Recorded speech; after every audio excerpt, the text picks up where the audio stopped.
Dulu di Pondok Cabe ada di itu lapangan terbang, helikopter jatuh, bukan jatuh, mau terbang nggak jadi, maka posisi baling-baling miring sehingga orang sekitarnya tersambar, baling-baling terkoyak-koyak.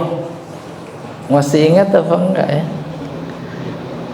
Sudah terjadi, kan berceceran itu dagingnya.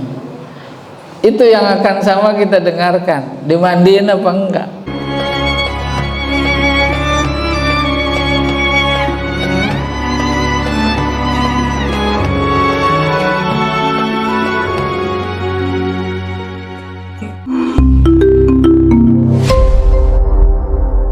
Assalamualaikum warahmatullahi wabarakatuh.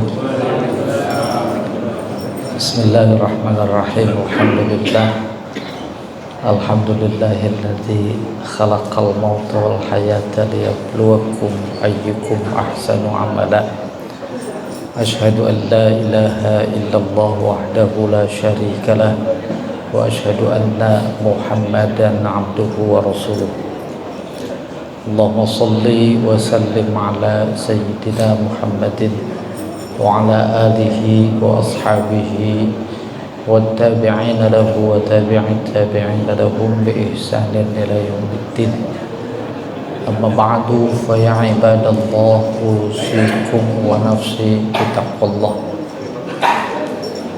Allahumma rabbana zidna ilman nafi'a warzuqna fahman zakiyya wa alhiqna bis-shalihin. Jamaah subuh yang dimuliakan Allah, ada 4 persoalan penting yang harus diatasi, dilaksanakan sebaik-baiknya terkait dengan jenazah. Yang pertama, memandikan. Yang kedua, mengafani. Yang ketiga, menyolatkan. Dan yang keempat, memakamkan. Tidak satu pertemuan pengurusan 4 persoalan terhadap jenazah tadi. Apalagi ketimbang harus cuma sekedar menjelaskan, mendengarkan penjelasan seolah nggak ada artinya. Oleh karena itu jauh lebih berharga kita sama-sama mendengarkan hadis-hadis Rasulullah Sallallahu Alaihi Wasallam terkait dengan 4 persoalan tadi. Semua persoalan tadi dikemas oleh buku-buku fikih yang berisi hadis-hadis itu di bawah sebuah kata namanya tajhizul mayyit. Bab kita itu tajhiz artinya mengurus, mayyit artinya yang sudah meninggal. Iya. Untuk menyingkat waktu, baik kita mulai. Bismillahirrahmanirrahim. Yajibu tajhizul mayyit. Hukumnya wajib. Bahkan istilah lain fardu. Fardunya kifayah. Dilaksanakan oleh sebagian, maka yang lain tidak berdosa. Di komplek ini ada yang meninggal, ya yang ngurus cuma 3 orang umpamanya, dari mulai memandikan sampai memakamkan, yang lain gak berdosa. Ada yang meninggal, satupun tak ada yang mengurus, maka semuanya berdosa. Itu namanya fardu kifayah.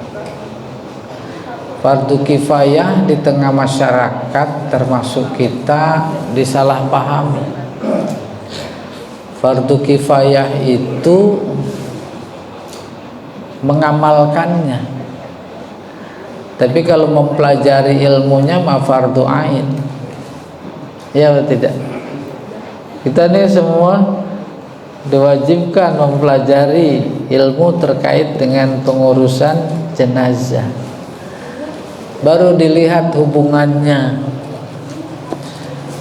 Ketika mempelajarinya adalah fardu ain dan mengamalkannya adalah fardu kifayah, di sana terdapat pesan antisipasi. Jangan sampai kalau ada yang meninggal semuanya nggak bisa ngurus. Ya atau tidak?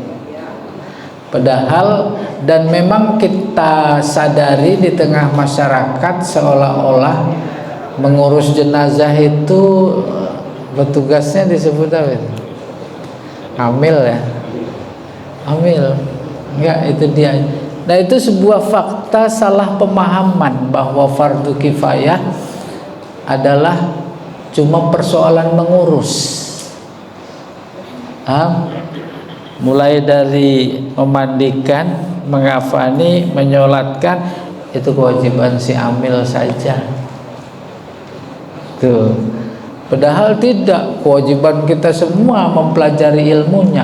Sehingga boleh dibayangkan, andai kata tidak ada amil, konsekuensi logisnya bisa jadi tak diurus. Diurus sih diurus, tapi dengan cara ala kadarnya. Udah mandiin aja, udah bungkus aja, udah sholatin aja. Semuanya itu ilmu. Mempelajarinya fardu ain. Karena itu urusan kita dengan Allah. Masa kalau urusan kita sama Allah biarin dia aja, kita nggak usah. Oke. Fayughsalu wa yukfan wa yusalla alaihi wa yudfan. Maka si mayit dimandikan, dikafani, disolatkan dan dimakamkan.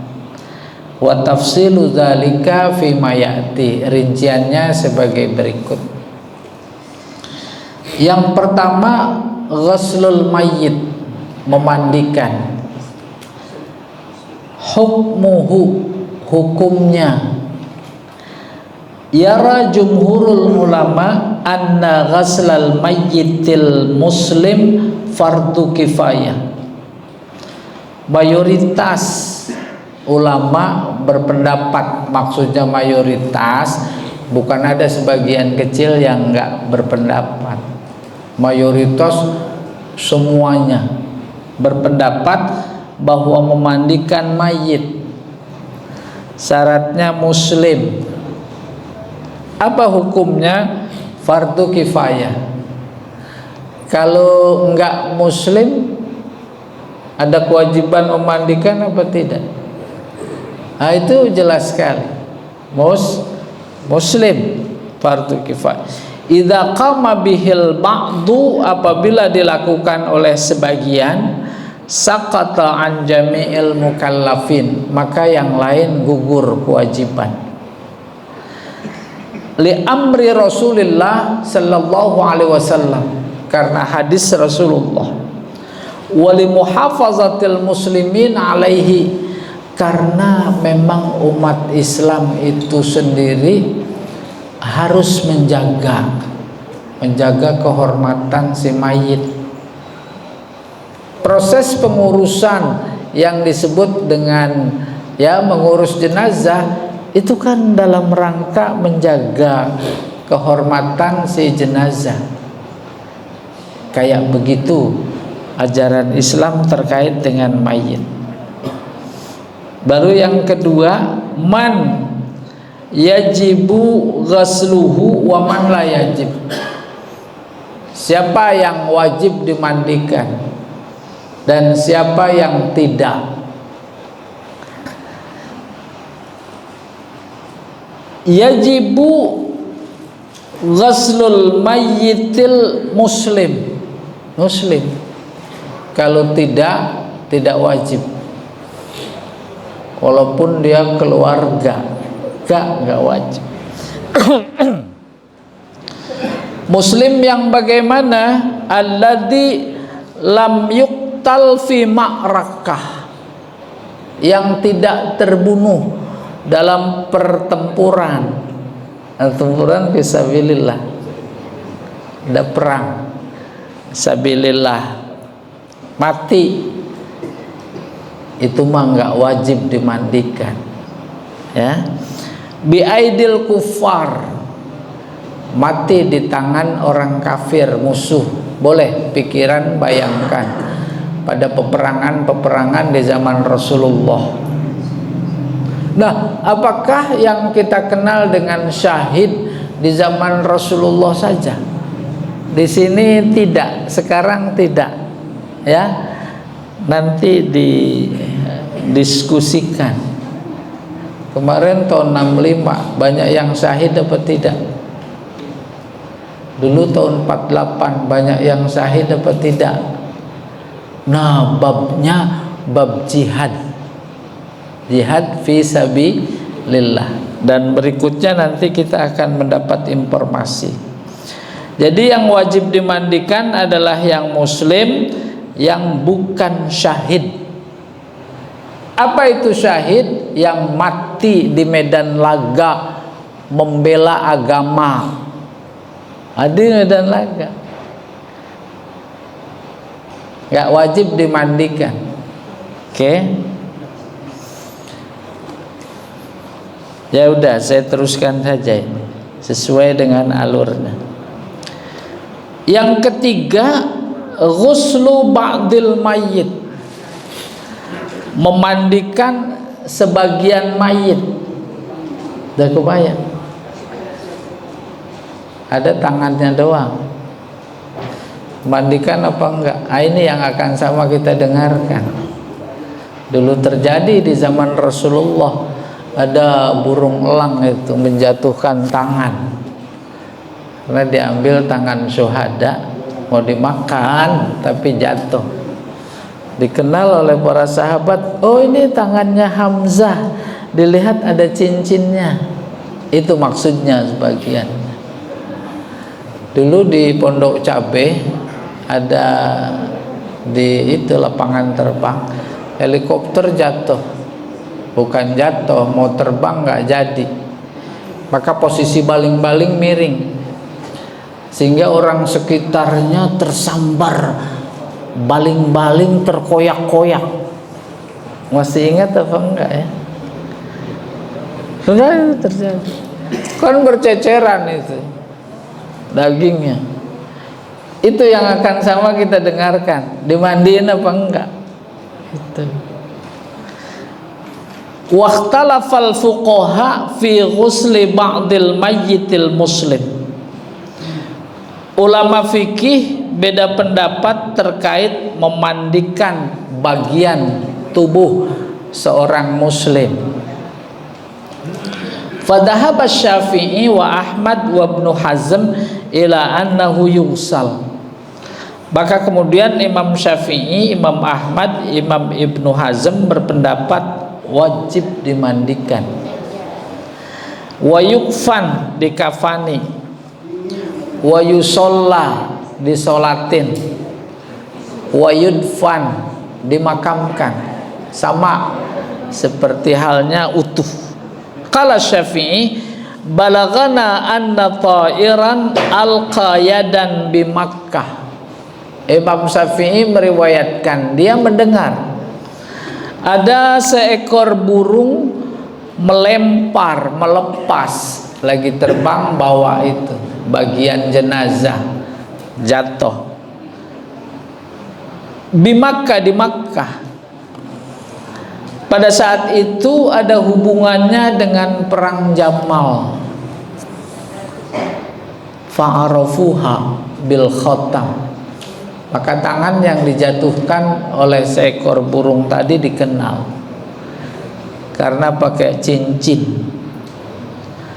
Faghasaluha, lalu mereka mandikan, wasallu 'alaiha, mereka salatkan. Wa kana dzalika bimahdhar minas sahabah, saat itu dihadiri oleh para sahabat. Mudah-mudahan kita bisa paham. Wa qala Ahmad, shalla Abu Ayyub ala rajul, bukan ala rajul, ala rijlin.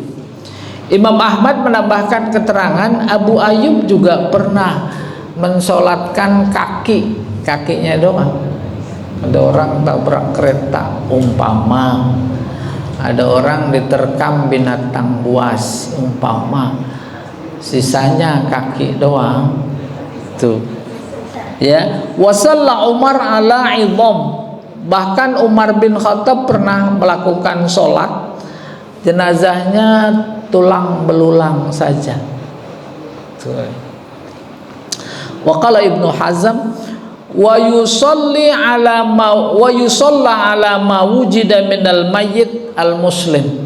Lalu Imam Ibnu Hazm menguatkan, bagian apapun dari jenazah muslim, seberapapun banyaknya, maka wajib dimandikan, wajib disolatkan. Kayak begitu Islam menghargai, Islam menghormati jenazah. Kalau Islam saja menghormati, kita sebagai muslim menjadi keliru, salah, malu kalau tidak menghormati. Bahkan ketika jenazah seorang Yahudi lewat, itu Nabi berdiri, bagian dari penghormatan. Aspek apanya yang dihormati? Aspek dia sebagai hamba Allah, ciptaan Allah, menghormati dia, maksudnya menghormati Allah yang menciptakan. Wa yugsalu wa yukfanu, dimandikan yang tadi walaupun sedikit, dikafani, illa ayyakuna min syahid, kecuali kalau si muslim meninggal itu matinya syahid. Wilayah perang ini, wilayah ruang masjid, mati di sini, itu dia yang syahid. Ya, ikut perang, matinya besok di rumah. Ada banyak. Oleh karena itu menarik, kita akan mendapat informasi terkait batasan syahid. Qala wa yunwa bis shalah ala ma wujida minhu. Bagaimana niat salatnya? Kita enggak kenal apalagi umpamanya namanya. Yang ada tangannya doang. Dan tidak utuh kalau tangannya doang. Kalau utuh niatnya usolli ala hadzal mayyit. Kalau tidak utuh, usolli ala ba'di hadzal mayyit, sebagian jenazah ini. Dan memang lagi sholat jenazah, emang nyebut nama apa? Pas meninggal aja namanya udah hilang. Ayo kita takziah, siapa itu? Jenazah udah disebutnya. Ya, dulu di media sosial luar biasa sindiran. Ayam disembelih, digoreng, berubah namanya. Diopor, berubah namanya. Ya dah. Ya dah. Coba manusia mati, berubah nggak namanya? Bukan berubah, hilang namanya. Lewat. Itu jenazah siapa? Jenazah disebutnya. Ya dah, nggak disebut orang lagi. Kalau ayam walaupun digoreng tetap namanya ayam. Ayam goreng, ayam opor. Ya dah, tuh. Oke, kita teruskan. Wa yunwa bis shalah ala ma wujida minhu, as-shalatu ala jami'ihi jasadihi wa ruhihi. Nah, kalau usolli ala hadhil janazah atau hazal mayit itu kalau semuanya. Umpamanya ditemuin kuping doang, dimandiin apa enggak? Dimandiin atas dasar dugaan, oh ini si Anu kemarin memang ada peristiwa gitu, kupingnya ketinggalan. Ya, mudah-mudahan menjadi jelas. Nanti Allah menguji kepada kita semua, terjadi apa yang terjadi, lalu Allah menunggu sikap kita setelah kita mendengar informasi ini. Yang keempat, asyahid la yugsal, yang mati syahid tidak dimandikan, tidak dikafani, tidak disolatkan, cuma dimakamkan. Tuh syuhada Uhud yang pergi haji pada ziarah ke sana, mereka itu nggak dimandikan, nggak disolatkan, nggak dikafani, nggak disolatkan, cuma dimakamkan apa adanya. Sahabat pernah ditanya, kenapa nggak dimandikan ya Rasulullah? Kalian tak pantas memandikannya. Yang pantas memandikannya malaikat. Tuh. Kenapa nggak dikafani? Itu baju apa adanya, bersama darah nanti jadi saksi. Kenapa nggak disolatkan? Tidak pantas, tidak pantas. Malaikat yang pantas menyolatkannya, kurang lebihnya begitu. Insya Allah menangkap semangatnya, pesannya. Luar biasa, syahid itu mulianya di sisi Allah. Kita yang paling mulia masih hidup dan notabene belum syahid, tidak lebih mulia ketimbang yang mati syahid. Maka ketika genderang jihad sebagai pintu gerbang syahid, mereka menyambutnya bergegas, ambil pedangnya, ambil kudanya kalau ada. Asyahid alladzi qutila bi aidil kafarati fil ma'rakah, syahid yang mati terbunuh di tangan orang kafir dalam pertempuran, la yugsal, tidak dimandikan, walau kana junuban, meskipun punya hadas besar. Tak kebayang, genderang jihad ditabuh oleh Rasulullah. Bisa jadi dia sedang tidur bersama istrinya, belum sempat mandi, begitu semangatnya kalau dengar jihad, berangkat tuh.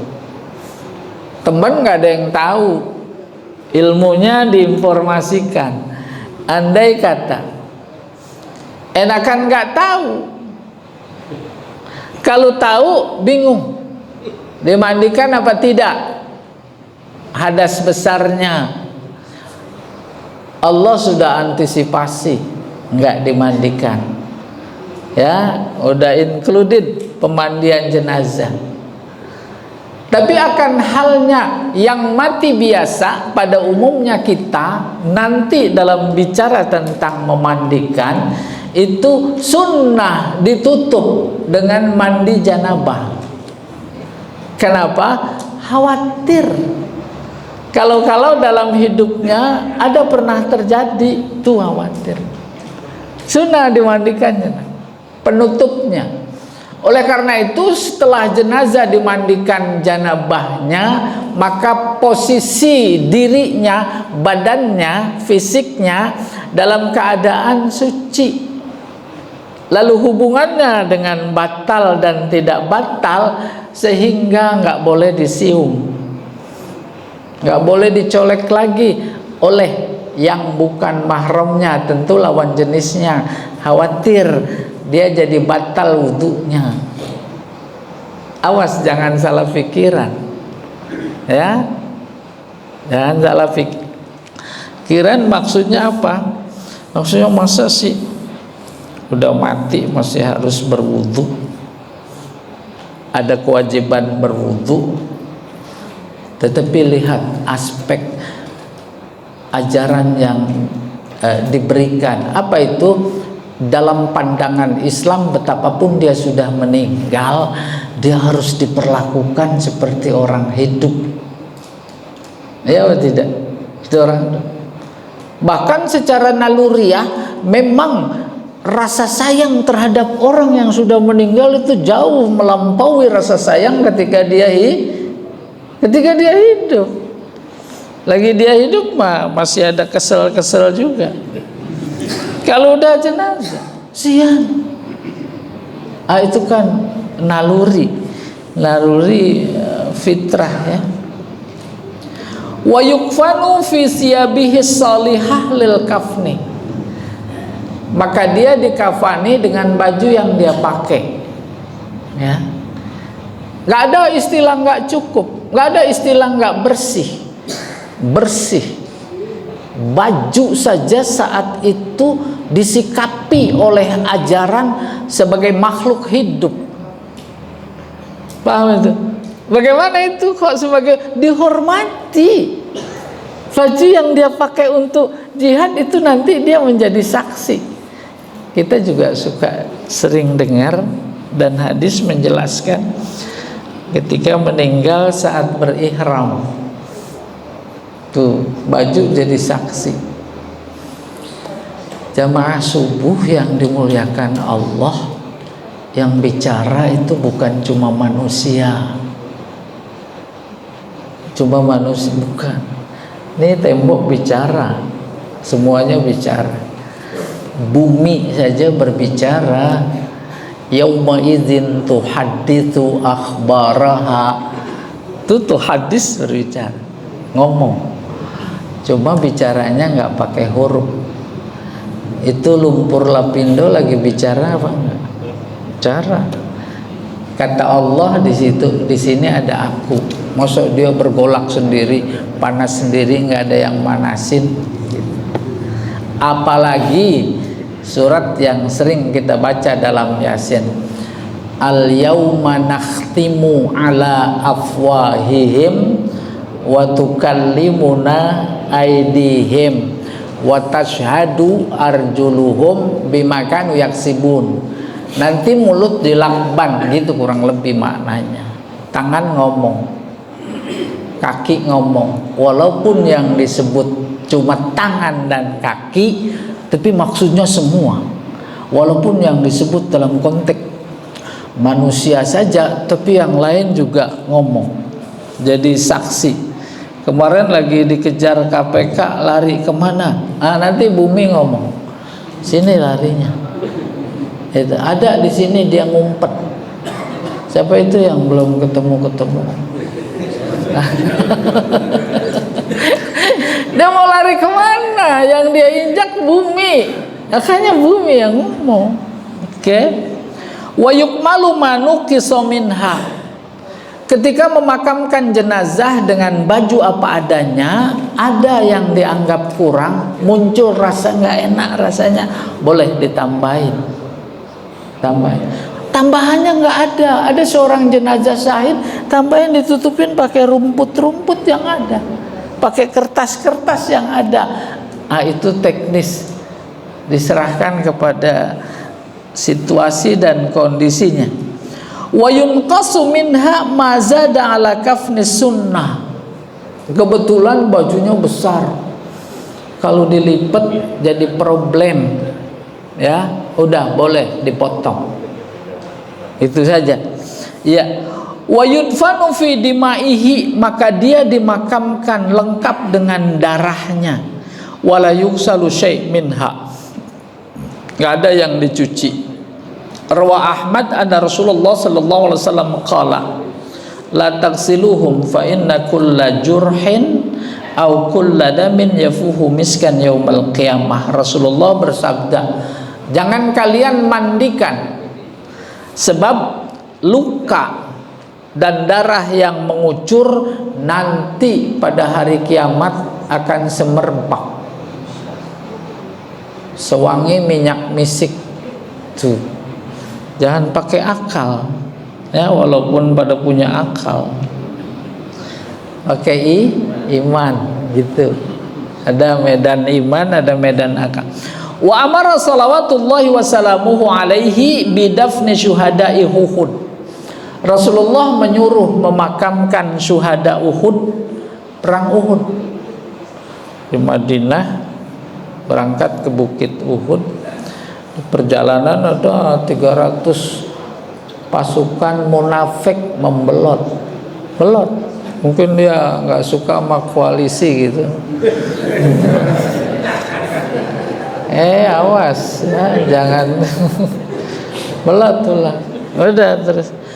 Bukan berarti semua munafik, 300 masih ada lagi. Itu yang ditugaskan di atas Bukit Uhud. Ada sedikit tujuannya pengen dapat ghanimah. Bener aja pada turun.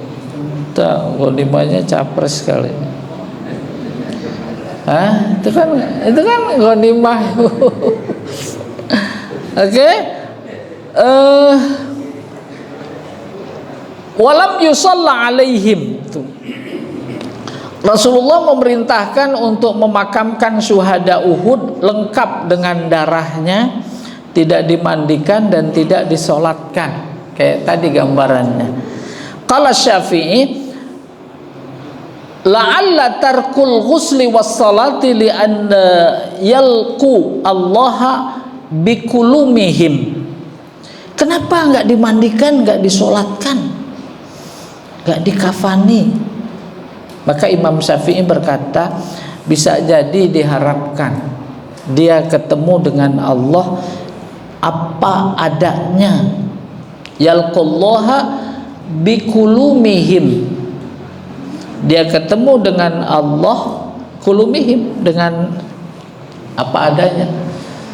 Ada tangannya sepotong karena ditebas oleh musuh, ada mukanya berlumuran darah gitu kurang. Lima jaa anna rihadamihim rihul miski, sebab dijelaskan oleh Rasulullah dan darahnya nanti akan semerbak, sewangi minyak misik. Wastaghnau bi ikramillahi lahum anis shalah, cukup. Tidak dimandikan, tidak dikafani, tidak disolatkan. Kenapa? Cukup Allah yang memuliakan. Lalu dalam kitab lain dijelaskan, kalian tidak pantas, seperti tadi yang saya katakan, tidak pantas memandikan. Yang pantas adalah malaikat. Ma'at takhfif ala man baqiya minal muslimin. Pada perang Uhud ada yang mati di medan laga dan ada yang mati bukan di medan laganya kayak tadi. Ini wilayah perang. Ada yang nggak mati di sini, matinya di rumah. Tuh, kalau yang itu tetap dimandikan, dikafani, terus disolatkan, baru dimakamkan. Nanti akan ketemu banyak contoh pertanyaan. Abu Bakrin Siddiq syuhada apa bukan? Syuhada, syahid, tapi dia tetap dimandikan. Umar bin Khattab, Utsman, Ali bin Abi Thalib syahid. Siapa bilang dia enggak syahid? Oleh karena itu dalam pandangan lewat fenomena atau fakta yang ada, syahid ada dua. Ada syahid dunia akhirat, itu dia yang mati di medan laga, tak dimandikan, tak dikafani, tak disolatkan, dimakamkan saja. Ada juga syahid dunia saja. Maka syahid dunia saja diperlakukan sebagaimana mayit jenazah pada umumnya, dan bisa jadi nanti diterangkan kita ini semuanya nanti syahid. Rasulullah pernah bertanya kepada sahabat, sahabatku, tahu nggak kalian siapa di antara umatku yang mati syahid? Tahu. Siapa itu? Tuh yang mati di medan laga. Rasulullah langsung berkata, oh kalau begitu umatku yang mati syahid sedikit. Lalu dia bersabda, al-mabtun syahid, sakit perut mati syahid, banyakkan makan Indomie. Paham itu? Awas dan banyak-banyak. Al-gharik, yang tenggelam, syahid. Yang tertimpa reruntuhan karena gempa umpamanya, yang terbakar, syahid. Yang melahirkan, syahid. Bu-ibu melahirkan, mati, syahid. Tapi syahidnya dunia, dimandikan semuanya itu. Nuntut ilmu, mati, syahid. Tuh. Oke, kita teruskan ini dikit lagi ya.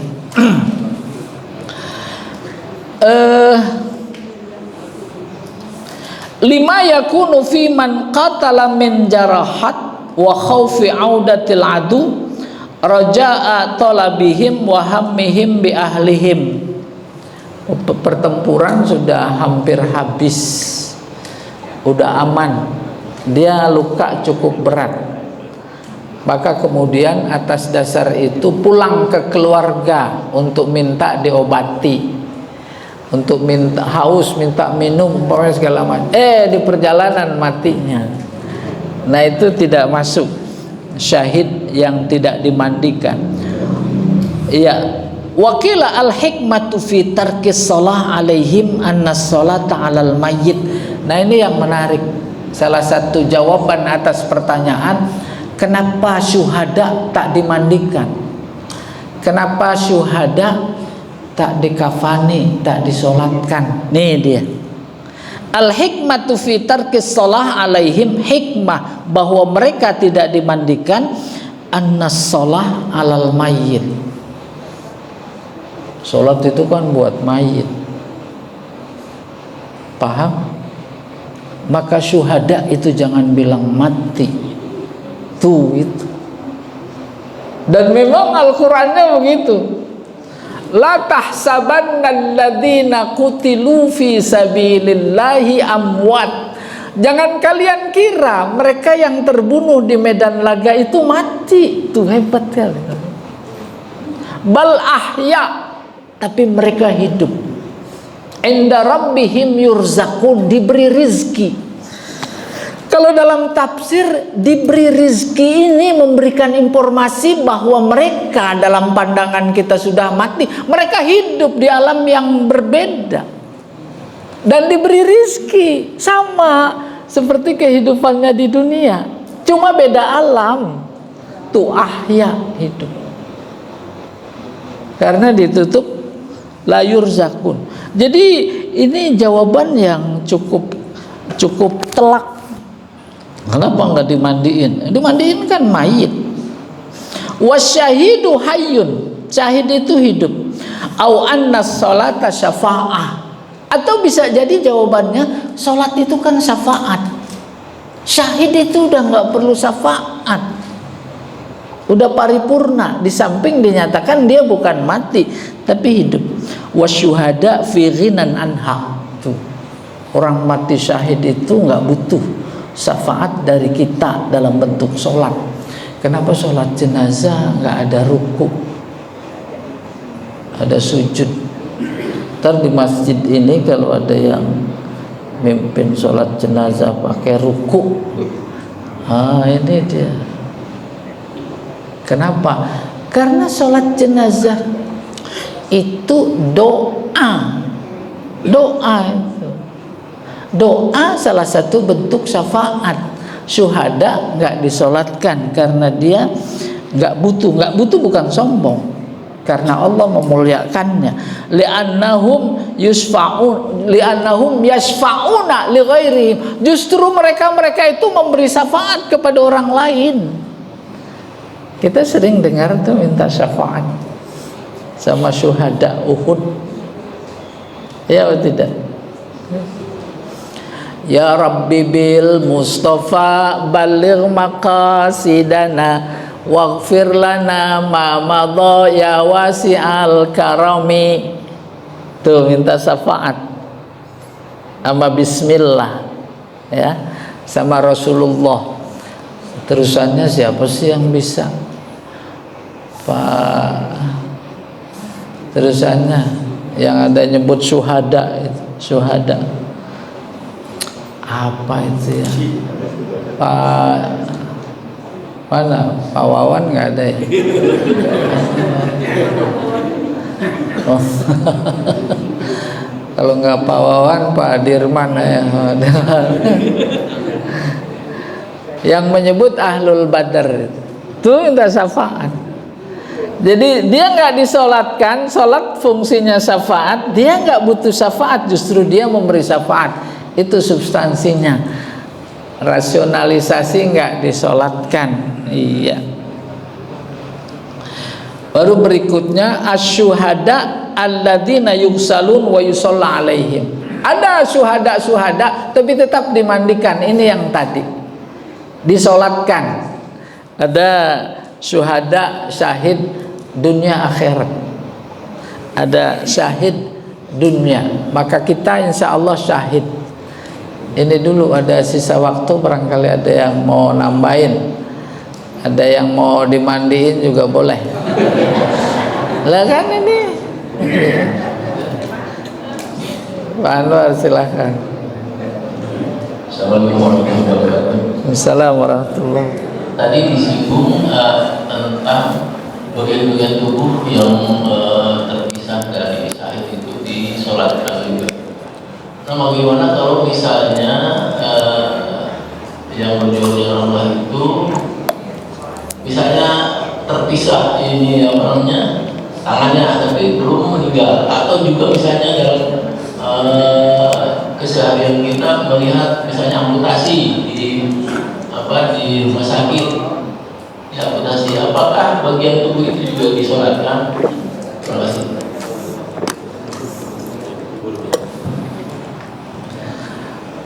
Pak Anwar udah sunat belum?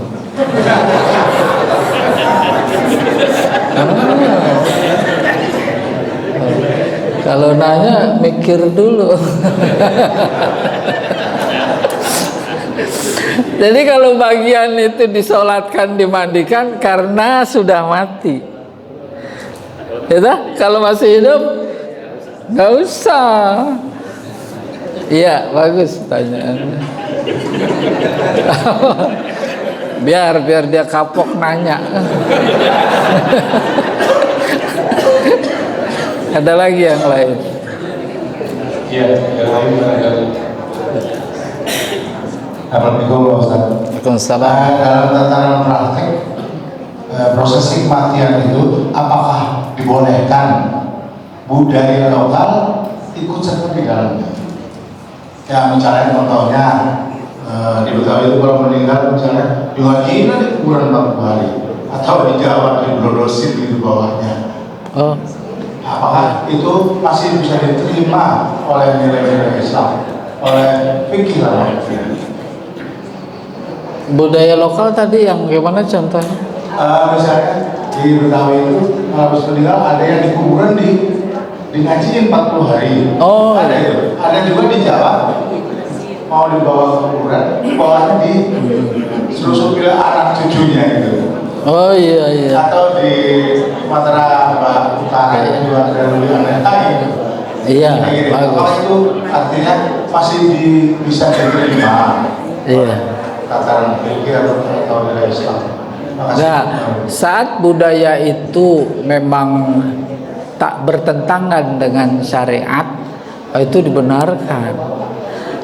Jangan dilihat kuburannya, lihat kuburannya juga nggak apa-apa, lihat ngajinya. Itu maksudnya. Tuh, dibenarkan. Paham? Ada kereta jenazah, apa itu kurung batang, ya. Terus lagi dibawa dari sini, itu keluarganya masuk di kolongnya itu dengan anggapan supaya apalah, saya juga nggak tahu. Tapi itu disaksikan. Itu nggak ada hubungannya dengan syariat Islam, nggak ada anjurannya, bahkan filosofinya saja sudah nggak bisa ditangkap. Itu budaya yang tak bisa dikaitkan dengan Islam. Tapi kalau ngaji, kalau tahlilan, lihat isinya, jangan lihat kulitnya, gitu kurang lebih.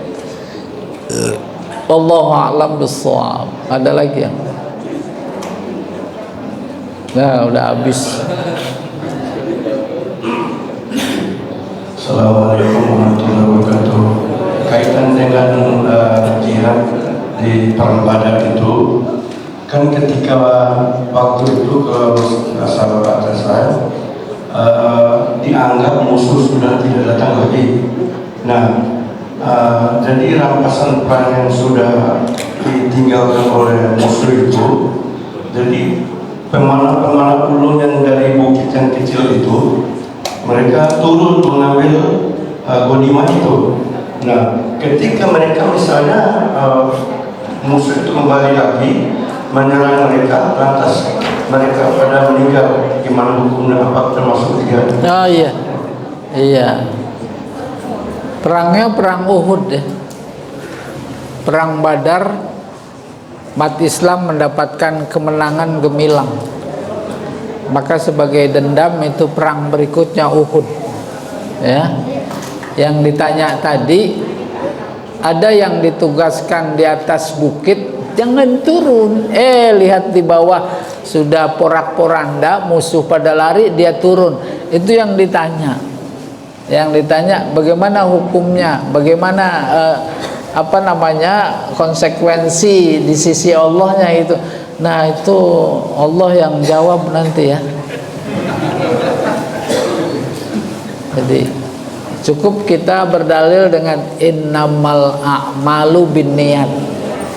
Dia niatnya perang karena ghanimah, apa-apa nanti Allah yang memberikan balasan sesuai.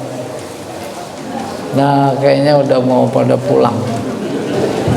Mudah-mudahan istiqomah sampai dipanggil olehnya dalam posisi istiqomah. Kita sudahi dulu dengan doa kafaratul majelis. Subhanakallahumma wa bihamdika asyhadu an la ilaha illa anta astaghfiruka wa atubu ilaik. Assalamualaikum warahmatullahi wabarakatuh.